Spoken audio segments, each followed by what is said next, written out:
Okay, so for this video, I'm just going to be reading a script and hopefully make the video enjoyable using edits. Shut up. Stop thinking.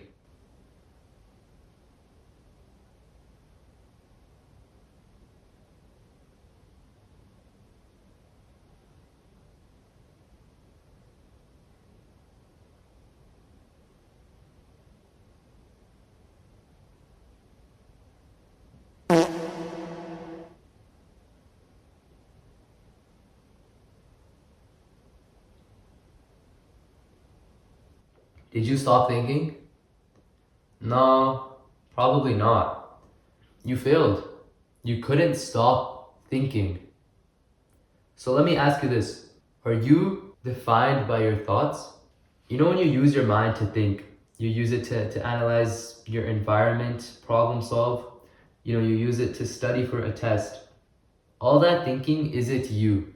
You probably don't know the answer, but I hope you do. Because no, you're not. Deep inside, we know this. We've all wondered before where our thoughts come from.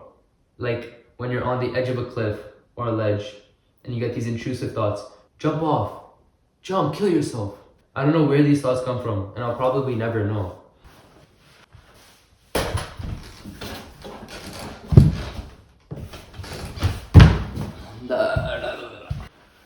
But what I do know is that those thoughts aren't me. So why do we spend so much time in our thoughts? Seriously, just stop thinking for once in your life. You are not a philosopher. Your thinking isn't profound at all, or it's not as important as you think it is. Especially if you're unhappy. If you really believed your thoughts are profound, then you would make a video talking about them like this one. Or you'd actually tell someone about these thoughts instead of ruminating in your head. But for the most part, you don't. You just think and think and think and think and think, and that's all you do. You just keep thinking. What will happen if I need to stop, or why can't I? Just shut up. Shut the fuck Hey, up! hey! Not nice. No, thank you. No, thank you. You need to leave? No, bitch. Okay. Oh. Can you not imagine the peace you will feel if you stop thinking all the damn time? The quietness, the bliss. All you have to do is think less. Let me make this easier for you to understand so you don't have to think as much. Imagine if you had to draw a line of paper for each thought you have in a day. 1 line, 2 lines, 3,000 lines. And out of those 3,000 lines, only 500 or so are actual useful thoughts that you acted on in real life. A useful thought being something like, I need to brush my teeth, or I look homeless, I should shower, let me call my friend, ask if he wants to hang out. These are thoughts that we actually act upon. If you reduced all the useless thoughts from your life, your page would look a lot different. What are useless thoughts? Oh, what if this is this and that is that? Oh, what if? Think before you speak. What does that even mean? I've never done that in my life. Why would you choose the larger scribble when the smaller scribble is more simple, less effort, and just looks a lot nicer? Color my life with the chaos of trouble. Honestly, the first thought that comes to my mind is thinking less sounds kind of boring.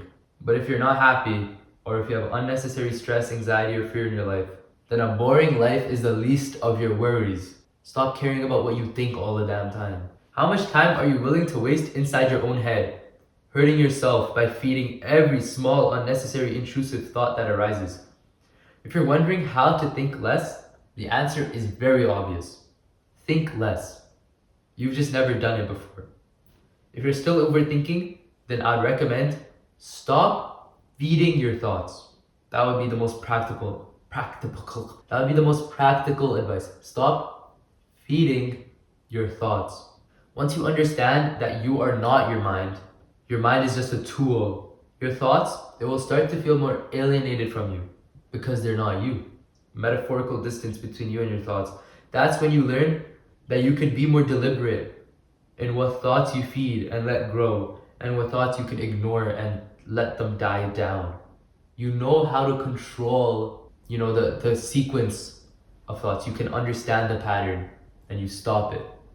you think less. What I realized is that all the thoughts that lead to unhappiness, anxiety, stress, intrusive thoughts, fear, all of these types of thoughts and more, any negative thought that pops up into your brain, listen to me, every negative thought arises from some sort of fear. Fearful thoughts are literally just your brain, your mind, trying to avoid an undesirable outcome. A fear of heights is literally just your brain trying to avoid the possibility of you falling and dying. That's why you're scared to look over the cliff, even if there's a fence. That's why you're scared to go on a roller coaster in case the seat buckle fails and you fall and you flop and you, like a fish, you go. Let's say you're stressed over a job interview. Where does this stress come from? It comes from the fear of screwing shit up. If you knew that you would never be able to screw shit up, you wouldn't fear it.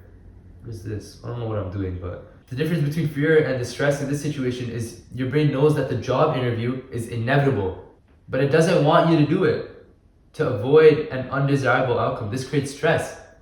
You're still fearing, but in this scenario, you have to basically face the fear without even recognizing that it's fear behind it. Stress, it's linked back to fear. I'm not sure if psychologists would agree, but what the f is a psychologist anyways? The solution to your fears? Okay. Hear me out. So if fearful thoughts are created by your brain trying to avoid an undesirable outcome, the solution to your fears is to make every outcome look desirable in your head. Search up the story of the Chinese farmer to understand what this means. That story genuinely, it improved my outlook on life. I wouldn't say it changed my life, but it definitely did. It helped me flick that switch in my brain. Now, what if there's literally no way of making the outcome look desirable? Nobody wants to get molested or divorced or lose a loved one. Nobody wants to get sodomized. And this is when it becomes hard to think less. This is when overthinking and fearful thoughts and all of these will arise because there's no way of making it look desirable anymore. And so when shit hits the fan, you will be stuck in your head with fear. It's inevitable. But if you wholeheartedly put your trust in God's plan, then you will genuinely be unstoppable. And this is not the stupid Drake song. No more overthinking, no more fear, stress, anxiety, all of it's gone. If you trust God and the plan that God has for you, it's actually a cheat code. You don't need to have a solution to every fear in your life. The fact that you've had fears this long means that you're just destined to be a bitch. But if you can eliminate the fears that really don't make any sense, like a fear of a roller coaster, no offense, make it look desirable in your head. It's easy to make fears, at least these small types of fears, look desirable. Let's say I have to present in the class and I fear that I'll make myself look embarrassed and look stupid as That's the fear that I have. How do I make me looking stupid as look desirable for me? I'll know that the next time I won't make those same mistakes. Next time, even if I do look dumb as I'll get it over with. I'll never have to think about it again. It makes it more desirable. I know that even if I look dumb as nobody's gonna remember.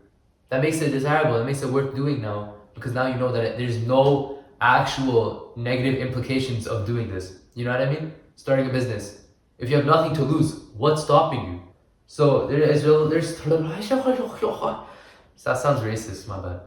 There's so many ways to make a fear look desirable, to make the outcome look desirable of any fear that you have. You just have to find them.